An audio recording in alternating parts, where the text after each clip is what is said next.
What up, everybody? In the final 2 episodes of Season 3, Drew and Diana put together a master plan to have Monet killed for setting up Lorenzo to die. The plan started off by Diana putting on a red wig, pretending to be Monet, and dropping off Tasha's address at Kay Egan's home.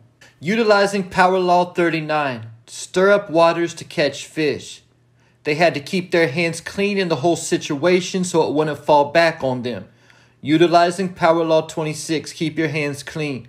So by attempting to get Tasha killed by Tommy Egan, they would provoke Tariq to kill Monet. But after Tasha survived and her and Tommy hashed things out, Tariq decided not to go after Monet because it would start a war. So Diana showed up at his dorm room to come up with a plan that would help Tariq get away clean, but it was a setup. The plan was for Tariq to kill Monet. Diana would wreck her car into the front of Tariq's car so he couldn't get away, and Kane would come out and kill Tariq.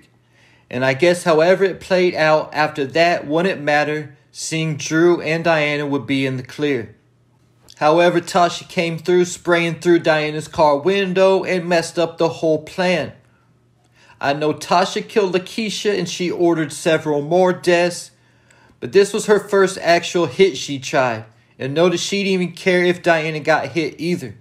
Now Monet is in the hospital and Drew and Diana are sticking to the plan that it was Tariq. This got Kane all fired up and ready to kill Tariq the first chance he gets. One of the problems right now is that Tariq might actually think Diana is sincere. She played it off in front of Noma and everybody else that it was Tariq, even though she knew it wasn't. And to convince Tariq to give her a reason in his mind to turn on him, she said he tried to kill me too. Monet saved me. Diana has the damsel in distress act down to a science. I tell you, she can use that at any time to manipulate anybody.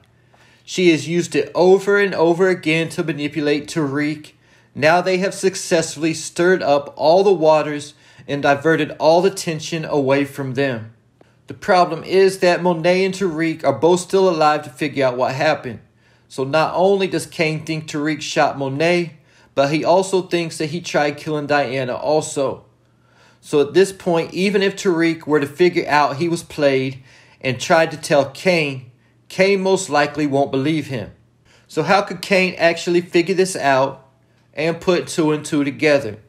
If Drew and Diana start acting nervous or suspicious, this could give Kane a clue, especially if Tariq put the word in his ear that it was Drew and Diana's plan to have Monet killed and it was a setup. Remember, Kane was the first person to figure out that Lorenzo killed Zeke, and it wasn't because he wanted to figure this out either. Lorenzo started getting paranoid and set up IG to be the scapegoat. At the same time, he had Kane looking into Zeke's death, thinking he would come up with 5 while adding 2 and 2 together. But he didn't. He figured out that Lorenzo killed Zeke. Kane is a lot smarter than people give him credit for. Kane's problem is that he makes a lot of bad or reckless decisions. He is not stupid at all. Diana and Drew don't know how Kane knew Lorenzo killed Zeke, so they may even put together a similar plan thinking they are outsmarting Kane only to get caught in their lie. But the most likely way he will figure this out is when Monet wakes up and says Tariq was not the shooter. If Monet did get a good enough look at the shooter to know that it wasn't Tariq, does she know that it was Tasha? Tasha and Monet have met once before. In the season 1 finale, when Tasha first got released from jail, she went looking for Monet to ask for Tariq's freedom. This is when Tommy Egan shot up Monet's bar, so they were never able to finish their conversation. The next thing Tasha hears Tommy say, Monet is how he found her location. So her obvious move was to go after Monet.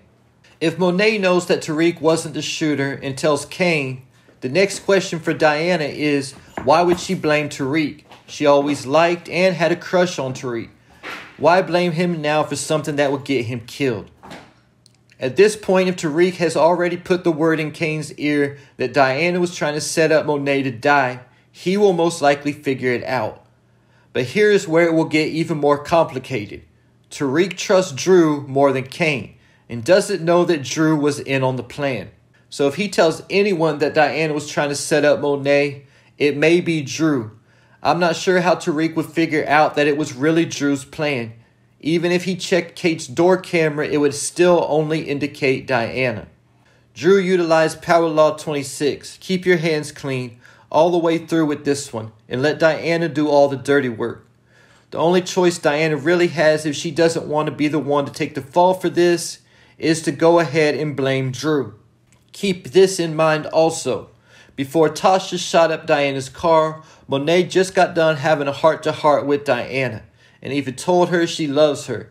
Diana was ready to go inside and call the whole thing off. Then, of course, Tasha came through. At the hospital, Diana was emotional and said Monet sacrificed herself for her. On the other hand, Drew felt no emotion toward Monet getting shot and was upset Diana didn't follow through with the plan. Then when she told him that she doesn't even think that Tariq was the shooter, he told her to stick to the plan. So when Monet recovers and gets out the hospital, the beef between Drew and Monet may not be over with either. Drew may want to finish the job. Drew is not only seeking revenge for Monet setting Lorenzo up to die, it's a lot more personal for him, because Monet used his boyfriend Gordo to do it by telling him Lorenzo was involved in Frank's death. Then Drew killed Gordo, the love of his life. So Drew is out to get revenge, not just for Lorenzo, but the entire Castillo family as well. Getting me to the question, when Kane finds out the truth, however it plays out, will he be ready to kill Drew and Diana? The same way Drew is feeling right now, when Kane finds out the truth, he will definitely be feeling played, lied to, and betrayed. So at very least, this would divide the Tejada family, and he would not trust them anymore. It could be a situation like we saw with Diamond and Jannard in Force, where Diamond gave Jannard one more chance at life. At the same time, Kane and Diamond are not the same. Diamond is an OG who has been to prison and changed his life around a lot. Kane, on the other hand, is young and quick-tempered. But at Lorenzo's casket, Kane did promise his dad to never let the family down again. So we could possibly see him killing Drew, but I don't know about Diana. We have never seen Kane kill a female. Ghost never killed a female. And the only reason Tariq was ready to kill Monet is because he thought she was a threat to Tasha. We did see Tommy Egan kill a couple females, however. But don't sleep on Monet at the same time. When she finds out Diana and Drew tried having her killed, she might even kill them herself. Just like we saw Kanan kill Sean in Power Season 2. We haven't had any Cain and Abel sibling murders yet. So Cain eventually killing Drew, he would be living up to his name. And I know his nickname, Cain, supposedly comes from the word hurricane, but it's called a self-fulfilling prophecy. And his name would end up being a clue that was right in front of our faces the whole time. And one wild card to keep in mind is Effie. It looks like her and Cain will be a couple going into Season 4. So how will she play a role in all this as well? Leave your thoughts, theories, and predictions in the comments.